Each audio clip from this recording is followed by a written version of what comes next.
சொக்கலிங்கம் உழைத்தால் தான் வந்து பணம் வருன்றது நீ இல்லைன்னு சொல்கிறேன். உழைக்கிற அத்தனை பேரும் பணக்காரன் இல்லைன்ற. பணம் தான் வந்து மகிழ்ச்சி கொடுக்குது. அப்போ அதுதான் வாழ்க்கையோட வெற்றியாக இருக்க முடியும். வாழ்க்கைக்கான ஒரு முழுமைன்ற ஒரு விஷயத்தை அதான் கொடுக்க முடியும். வாஸ்துவும் கொடுக்கல, அப்போ உழைப்பும் கொடுக்கல, அப்போ எதிராக கொடுக்குதுன்னு நீங்கள் கேட்கலாம். எது தான் கொடுக்குது அப்படின்னு கேட்டிங்கன்னா, என்னை பொறுத்த வரைக்கும் நேரம் தான் அதுக்கு காரணம். வாஸ்து என்பது வந்து பணத்தை கொட்டக்கூடிய ஒரு விஷயம் இல்லை, பீஸ் ஆஃப் மைண்டு, மன நிம்மதியை கொடுக்கக்கூடிய ஒரு அமைப்பு தான் வாஸ்து. யாராவது வீடு வாஸ்துபடி கட்டிட்டேன் அப்படின்னா பணம் கொட்டும் அப்படின்னு யாராவது சொன்னாங்கன்னா அவன் ஏமாத்துறாங்கன்னு அர்த்தம்.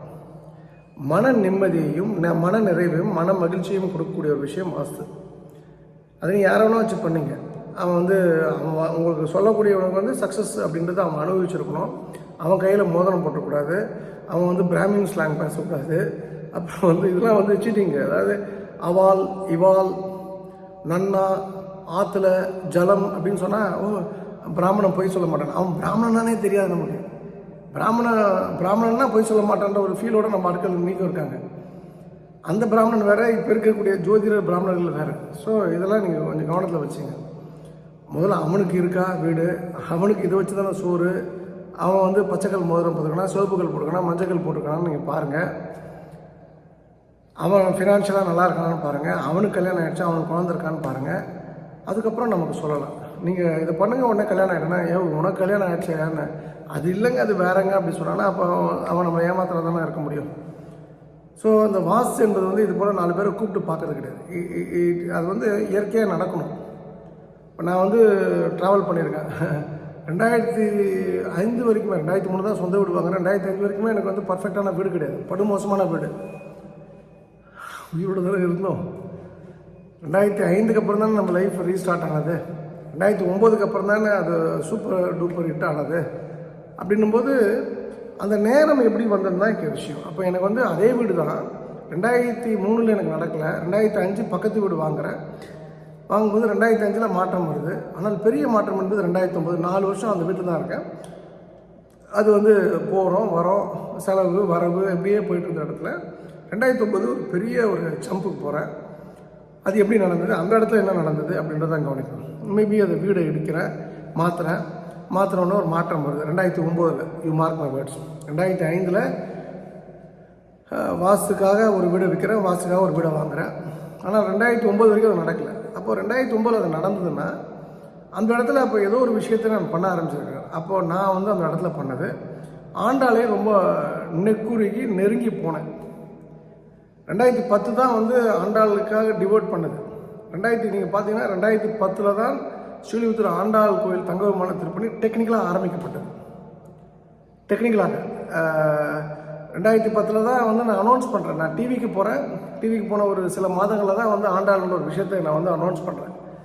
டெக்னிக்கலாக வந்து ஆண்டாள் வந்து ரொம்ப ரொம்ப க்ளோஸாக போகிறது வந்து 2009க்கு அப்புறம் தான். அப்போ 9க்கு அப்புறம் போகிற வீடு மாற்றம் என்பது நடக்கின்றது. அப்புறம் டிவின்றது ஒரு வாய்ப்பு கிடைக்கின்றது. அதுக்கப்புறம் வந்து போகிறேன் வரேன் அப்படின்னும்போது ஒரு 10 பேர் கூப்பிட்டு போகிறேன். 10 பேர் என் பேரை சொல்லி பார்க்குறாங்கன்னும் போது அந்த கோவில்ன்றது வந்து அடுத்த கட்டம் நகர்கின்றது. ஸோ பணம் வரும்போது எங்களுடைய குலதெய்வ கோயிலுக்கு வந்து நான் வந்து கரண்ட்டு வாங்கி கொடுத்தேன். அதுக்கு இன்னி வரைக்கும் அந்த தெய்வத்தோட அருளால் பணம் பே பண்ணிகிட்ருக்கேன். அந்த பூசாரிக்கு மாதம் சம்பளம் கொடுத்துட்றேன். அதுக்கப்புறம் ஏதாவது பூஜைகள் இப்போ வந்து கும்பாபிஷேகம் பண்ணோம். 15 லட்ச ரூபா என் சார்பாக நான் கொடுத்தேன். 20 லட்ச ரூபா 25 லட்ச ரூபா ஆயிடுச்சு. 20 லட்ச ரூபா ஆச்சு. 12 லட்ச ரூபா நான் கொடுத்துட்டேன்னா அது அந்த சாமி கொடுக்க போய் தான். அந்த குலதெய்வ ஃபஸ்ட்டு கும்பாபிஷேகம் வந்து அதான் தப்பாக நடந்ததுன்னு சொன்னோம் பார்த்தீங்களா. அந்த கும்பாபிஷேகம் ஒரு 10 வருஷத்துக்கு 6-7 வருஷத்துக்கு முன்னாடி 8 வருஷம் முன்னாடி நடந்தபோது எங்கள் வீடு வந்து எங்களோட பூர்வீக வீடு எதுக்கு இருந்தது. அது வந்து பெரிய 2 மாடி வீடாக இருந்தது, ஒரு 10 சென்ட்டில். அந்த வீடு தரமட்டமாக ஆக்கப்படுது. கும்பாபிஷேகம் நடந்து இந்த கோயில் கொஞ்சம் பெட்டராகுது. இப்போ சமீபத்தில் இன்னும் பெட்டரான அது தவறுகள்லாம் நிவர்த்தி பண்ணி கும்பாபிஷேகம் பண்ணும்போது இப்போ கோவிலே ஒரு கோவிலாக மாறி இருக்குது. அது ஏதோ ஒரு சிலன்ற மாதிரி தான் ஒரு ஃபீல் இருக்கும். இப்போ போனீங்கன்னா ஒரு வைப்ரேஷன், நல்ல வைப்ரேஷன் இருக்கும். அப்போ இந்த முதல் தடவை வந்து கும்பாபிஷேகம் பண்ணதுக்கப்புறம் லைஃப் அடுத்த கட்டம் போகுது. 2வது தடவை கும்பாபிஷேகம் பண்ணும்போது ஒரு 100 ஸ்டெப்பு நான் கீடாக போயிடுறேன் நான். அப்போது இதுக்கு என்ன காரணம் சொக்கலிங்கம்? அண்டால பார்க்குறேன், என் லைஃப்பில் டிவின்னு ஒரு விஷயம் வருது. அப்புறம் குலதெய்வ விஷயத்தை கையில் எடுக்கிறேன். மாற்றம் வருது. குலதெய்வ விஷயத்தை மறுபடியும் கையில் எடுக்கிறேன், பெரிய மாற்றம் வருது.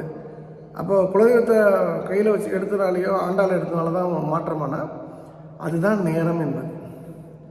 ஒருவன் உழைப்பால் நான் ஜெயிச்சிட்டேன்னு சொன்னால் நம்பலாம், வாஸ்துவால் ஜெயிச்சிட்டேன்னா நம்பலாம். ஆனால் வாஸ்துவோ உழைப்போ உங்களுக்கு நேரம் சரியாக இருந்தால்தான் தான் உங்களுக்கு எல்லாமே கூடி வரும். அது ஜோதிடம் இருக்கலாம். வந்து இப்போ என்ன சொன்னாங்கன்னா, ஒரு சின்ன விஷயம் சொல்கிறேன்.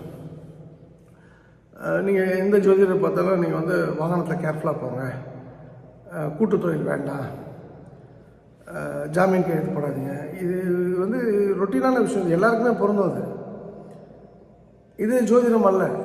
இது வந்து இது கேட்டுட்டு அவன் சூப்பராக சொல்லிட்டான்னு சொன்னீங்கன்னா நீங்கள் உங்களோட முட்டாள் எவனுமே இருக்க முடியாது. ஸோ இந்த ஜோதிடர்கள் சொல்லக்கூடிய நேரமோ, அவங்க சொல்லக்கூடிய நல்ல நேரமோ கெட்ட நேரமோ உங்கள் லைஃப்பில் எந்த விதத்துலையுமே அது வந்து உங்களை கண்ட்ரோல் பண்ணாது.